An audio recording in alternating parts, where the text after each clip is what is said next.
Bismillahirrahmanirrahim. Assalamu alaikum, students. Students, as we have been studying a modern novel, A Portrait of an Artist as a Young Man, which is written by James Joyce, and we have studied two chapters so far. In this lecture, I'll be talking about the summary of chapter number 3. So, students, let's start the summary of chapter number 3. Students chapter number 2 के and पे हमने देखा कि Stephen एक prostitute के साथ physical relationship कायम कर लेता है और इस चैप्टर में हम उसके इस गुनाह के बाद की फीलिंग्स देखते हैं. We see the feelings of guilt and repentance throughout the chapter. तो स्टूडेंट्स स्टीफन जो है प्रोस्टिट्यूट से मिलना जारी रखता है, लेकिन ऐसा होता है कि जब वो रियलाइजेशन के प्रोसेस से गुजरता है तो वो बहुत डीपली कन्फ्यूजन में चला जाता है. ऐसा से गुनाह उसे तंग करता है. वो सोचता है कि जैसे वो स्पिरिचुअली पैरालाइज हो चुका है. उसे एहसास होता है कि उसके अमाल जो हैं वो टेरेबली जो है वो बुरे हो चुके हैं. He is terribly sinful. मगर ऐसा है कि वो डैमनेशन के एटर्नल डैमनेशन के का जो ख्याल है ना वो दिल में नहीं लाता. यानी कि सज़ा और जज़ा के ख्याल से वो बिल्कुल इंडिफरेंट है. अभी वो उसे सिर्फ ये रियलाइज़ वो कर रहा है कि वो बुरा है, वो बहुत ज़्यादा जो है वो गुनाह कर रहा है, लेकिन सज़ा और जज़ा का जो कॉन्सेप्ट है अभी उसके दिल में वो उस चीज़ को अभी वो रियलाइज़ नहीं कर पाया. वो अपनी स्टडीज़ भी जारी रखता है और इसके अलावा सोसाइटी ऑफ ब्लेस्ड वर्जन में भी अपनी ड्यूटीज़ को कंटिन्यू रखता है. तो यहाँ पे हम इसकी हिपोक्रेसी देखते हैं कि एक तरफ तो वो सोसाइटी ऑफ ब्लेस्ड वर्जन में अपनी ड्यूटीज़ भी परफॉर्म कर रहा है, दूसरी तरफ वो प्रोस्टिट्यूट से भी मिल रहा है. ठीक है, मगर वो अपनी इस हिपोक्रेसी की तरफ से बिल्कुल बेहिस है. यानी कि उसे बिल्कुल एहसास नहीं है कि एक तरफ तो वो गुनाह के रास्ते पे चल रहा है और दूसरी तरफ वो सोसाइटी ऑफ ब्लेस्ड वर्जन में ड्यूटीज़ भी कर रहा है. मुनाफकत से भरपूर रवैया था उसका. स्टूडेंट्स, ये क्या है? ये सोसाइटी ऑफ ब्लेस्ड वर्जन, ये कौन सी सोसाइटी है? Actually this society is an Anglican religious society and it is a group of Anglican Christians who are dedicated to God and the holy incarnation of Christ.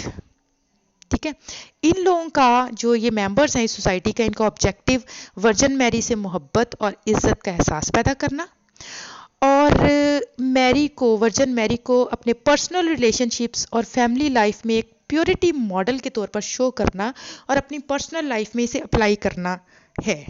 ठीक है, तो ये तो था कि ये सोसाइटी क्या है. अब हम वापस स्टीफन की तरफ आते हैं कि वो ये सारा कुछ कर रहा है, लेकिन उसे एहसास गुनाह जो है ना वो तंग करता है.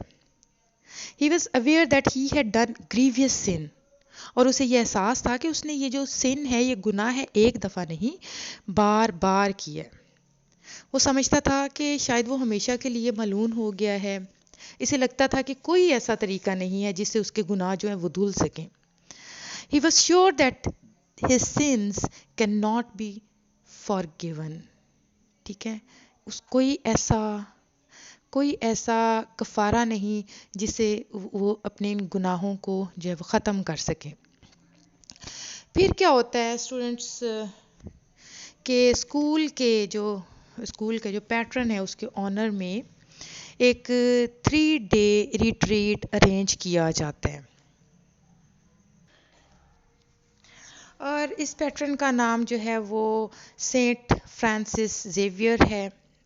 रेक्टर जो है वो सेंट जेवियर के बारे में थोड़ा सा इंट्रोडक्शन देता है. वो बताता है कि सेंट जेवियर जो है वो एक बहुत ही प्रोमिनेंट स्पेनिश फैमिली से बिलोंग करता है और वो सेंट इग्नेशियस का पहला शागिर्द था. सेंट इग्नेशियस और सेंट जेवियर जो है फ्रांस में मिले थे, जहाँ सेंट जेवियर जो है वो सेंट इग्नेशियस की प्रीचिंग से बहुत इम्प्रेस हुआ था. फिर जेवियर की अपनी ख्वाहिश पर उसे इंडिया क्रिश्चियनिटी की तबलीग के लिए भेज दिया गया. ठीक है, फिर वो दुनिया में जगह जगह घूमता रहा और ईसाइयत की तबलीग करता रहा. कहा जाता है कि उसने 10,000 लोगों को एक महीने में बैप्टाइज किया, यानी कि ईसाइयत में शामिल किया.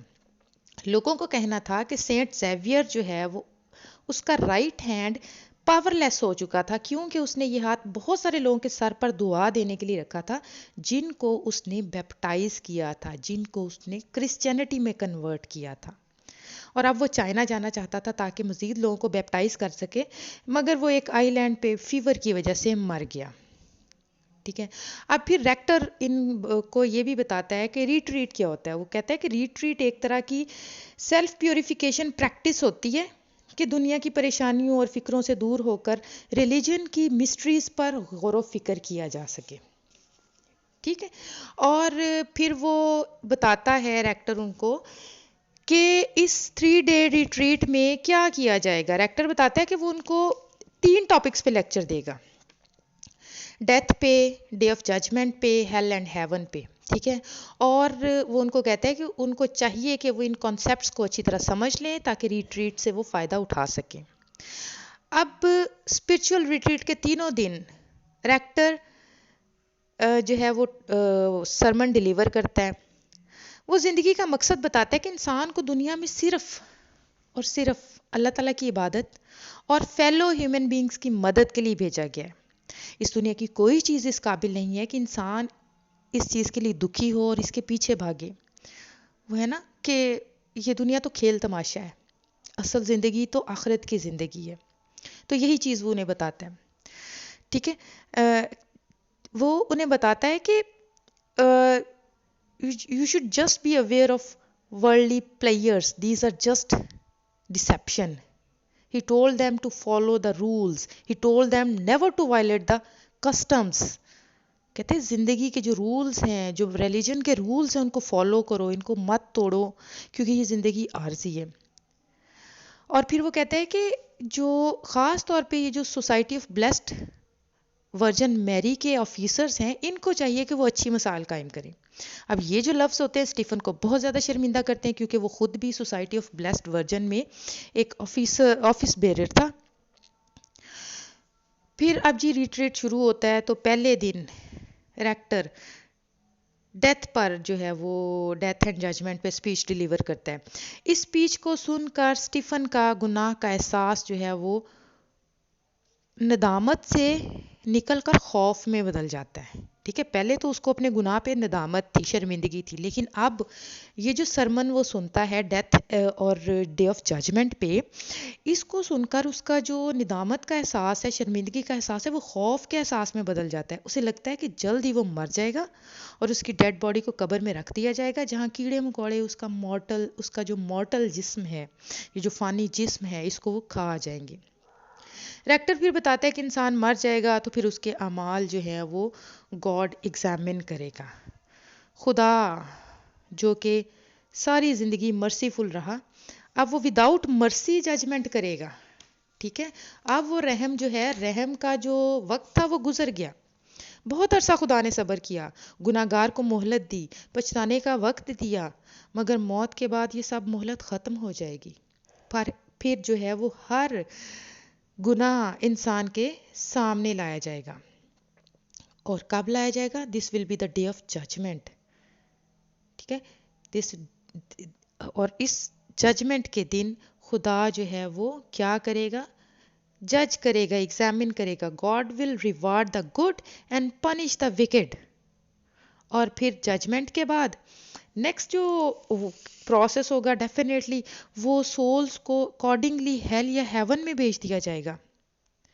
अब ये सारा सरमन सुनने के बाद Stephen is just made sick with fear.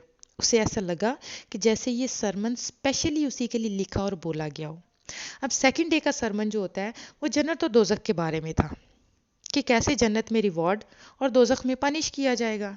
Stephen feels that he must confess but he is too ashamed to do so. वो इतना शर्मिंदा है कि वो कन्फेस भी नहीं कर सकता है। वो इकरार करना चाहता है अपने गुनाह का, मगर इस कदर खौफजदा है और शर्मिंदा है कि कर ही नहीं पाता। फिर थर्ड डे का सरमन जो होता है उसमें भी जहन्नुम और के अजाब को एलेबोरेट किया जाता है, ठीक है। एलेबोरेट करके बताया गया और कि वहाँ पे किस किस्म के अजाब होंगे, कौन कौन सा जो अजाब है वो जहन्नमियों को दिया जाएगा। और इन सब टॉर्चर्स में, ये जो टॉर्चर्स इनको दिए जाएंगे, उन टॉर्चर्स में सबसे बड़ा टॉर्चर जो होगा वो खुदा की रहमत से दूरी होगा, खुदा से कॉन्टेक्ट लेस हो जाना होगा, खुदा से कोई राब्ता नहीं रहेगा जहन्नमियों का। और ये सब बातें सुनकर स्टीफन खौफ से, नदामत से, शर्मिंदगी से उसका दिल जो है वो भर जाता है। और उस रात जो है स्टीफन को ख्वाब में हेल ही नज़र आती है। थ्रू आउट द नाइट वो ख्वाब में हेल ही देखता है। और ये ड्रीम्स उसके लिए इतने इंटेंस होते हैं कि वो नींद से जाग उठता है और उसको वॉमिट स्टार्ट हो जाती है, उसकी तबीयत बहुत ख़राब हो जाती है। तो फिर फाइनली क्या होता है कि अब वो ज़रूरत महसूस करता है कि उसको कन्फेस कर लेना चाहिए। आखिरकार वो एक चर्च में जाता है और वहाँ पे कन्फेस करता है, अपने गुनाह का इकरार करता है। और जब वो चर्च से बाहर निकलता है तो उसे लगता है कि दुनिया जो है वो नई हो गई है और वो दोबारा पैदा हुआ है। वर्ड सीम्स बोर्न न्यू, उसके लिए दुनिया ऐसे लगता था नई पैदा हुई है। और वो फिर उसके बाद इस कन्फेशन के बाद वो हमेशा के लिए आइंदा जो है वो पाकीज़ा ज़िंदगी बसर करने का अहद करता है। ठीक है students, this was all about chapter number 3। अब नेक्स्ट लेक्चर में हम लोग चैप्टर नंबर 4 करेंगे। तो उस वक्त तक के लिए अल्लाह हाफिज़।